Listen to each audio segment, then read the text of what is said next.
Le centre-ville de Sainte-Marie est un lieu de rassemblement et aussi de grande beauté parce qu'il est situé sur les rives de la rivière Chaudière. Ça en fait donc un lieu parfait pour un festival et pour une ambiance festive. Et si je me fie à la discussion que j'ai eue avec le directeur général du festival, Richard Savoie, on devrait en avoir plein la vue. Cette année, pour la 13e édition, on conserve vraiment le centre-ville pour faire notre édition de Couleurs du Monde cette année. Au centre-ville culturel, je l'appellerais comme ça, c'est autour de l'église, c'est autour de l'école Marie-Belle, le centre récréatif, l'hôtel de ville. On garde vraiment le centre-ville. On voulait garder l'âme du festival, on voulait garder la saveur fête au village. Je te dirais qu'on conserve même tous les éléments, le Carrefour de l'Auto-Québec qui va être ici avec nous, la Malle au Trésor, les Magots, le Cabaret TELUS qui est encore là cette année avec plein de belles fêtes de l'après-midi jusqu'aux petites heures du matin. Et naturellement, la scène principale, la scène des jardins, qui, elle, va se passer dans un méga chapiteau. C'est 100 pieds par 150 pieds dans la cour de l'école Marie-Belle. Ça va vraiment être immense, donc on va pouvoir conserver notre cachet là, professionnel avec les écrans géants, les éclairages, le son. À quelques jours du festival, on est toutes et tous curieux de savoir quels artistes et quels ensembles folkloriques seront de la fête. Eh bien, j'ai rencontré la principale artisane de la programmation de cette 13e édition, Aline Carrier. Je me suis inspirée, c'est suite à une rencontre avec Richard Savoie qui nous revenait d'un colloque avec les festivals et événements Québec. Il me disait, Aline, il dit, la tendance actuellement, c'est vraiment que rendre le public participant, parce qu'avec Twitter, avec Facebook, avec tous les réseaux sociaux, et je dis, oui, il faut se mettre à cette tendance-là. Alors maintenant, comment on fait, nous, s'approprier cette tendance à l'intérieur du festival Couleurs du Monde?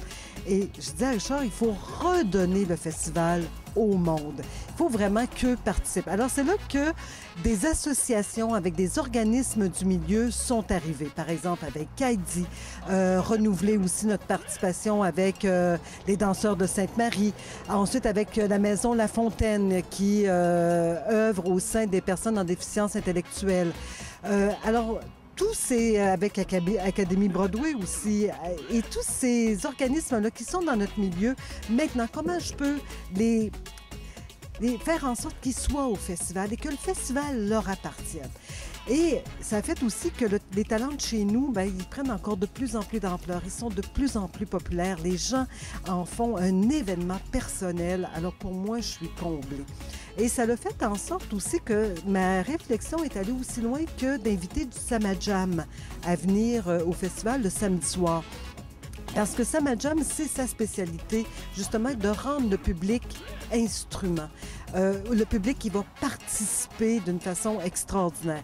Alors, à partir de ça aussi, c'est ça qui m'a guidée à aller chercher des gens comme lui. Entre autres, on va avoir un flash mob. Sur la planète, actuellement, on entend parler partout de flash mob depuis à peu près 2-3 ans. Alors, on va avoir le nôtre ici à Sainte-Marie. Et c'est Johanna Tunzouris qui est la maître d'œuvre du flash mob et qui va suivre vraiment le courant. Facebook, les gens vont pouvoir apprendre la chorégraphie sur Facebook. Ensuite, ils vont pouvoir venir la faire. Après ça, on va filmer cette chorégraphie-là. On va la retourner sur Facebook. Alors ça, c'est vraiment... Et moi, je rêvais juste aussi d'avoir des écrans sur la scène où est-ce que les gens peuvent en simultané envoyer leurs commentaires Facebook sur les écrans. Alors, c'était tout ça qu'on a pensé aussi et ça va jusque-là et ça a été un très bon fil conducteur et à chaque fois qu'on en parlait aux gens, les gens étaient emballés et le festival, oui, il y a la programmation, mais surtout, oui, il y a la participation du public qui va faire en sorte que le festival va être un véritable feu d'artifice. La beauté d'un festival, c'est aussi de voir des talents se réunir pour imaginer et donner vie à des concepts novateurs, des idées qui sortent de l'ordinaire. Et c'est le moins qu'on puisse dire d'un spectacle qui sera présenté le samedi en fin de soirée sur une scène flottante. Et oui! On parlait du centre-ville culturel, je vous parlais du pont tantôt. Naturellement, on va se servir de la rivière Chaudière.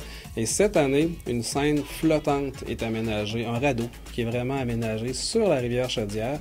Puis, on fait un événement vraiment unique. Ça se passe le samedi soir, une fois que le dernier spectacle du site est passé aux alentours de 23h. On se dirige sur le pont.